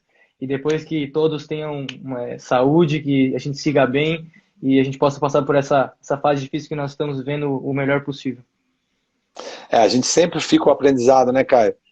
Eu, no meu trabalho hoje, inclusive, eu gostaria de aproveitar o final da nossa fala aqui e agradecer em nome da direção da Unicesumar, que é uma apoiadora desses nossos momentos, do nosso canal do YouTube, das nossas lives. A Unicesumar sempre apoiando o esporte de modo geral. Somos patrocinadores do Santos Futebol Clube, patrocinamos esportes amador, como beach soccer, futsal, basquete e tantos outros esportes. Então, agradecer a Unicesumar, que tem sido fundamental, né? Opa! Deu uma caída aí. Segunda vez. Fundamental nessa nossa participação. A New Old Benefício também, que tem apoiado sempre a gente aí nas lives. E dizer que a gente vai tentar contribuir para o basquete sempre da melhor forma possível, com nomes jovens, talentos, futuros como você, como também com nomes importantes que construíram já uma trajetória de sucesso no basquetebol. Então, mais uma vez, desejo para você saúde, mais do que qualquer outra coisa. Desejo muito sucesso, muita força, entendimento e que você realize todos esses seus sonhos e fica o compromisso, tá? A gente volta, seja numa live, seja no YouTube, seja onde for, a gente volta para um bate-papo daqui a alguns anos para a gente poder relembrar e fazer um bate-bola do que a gente falou hoje e de tudo que você conquistou e vai conquistar na tua carreira, tá bom? Combinado, Zé. Muito obrigado, um abraço a todos. Valeu, um grande beijo, valeu, fica com Deus, Caio, até mais. Valeu.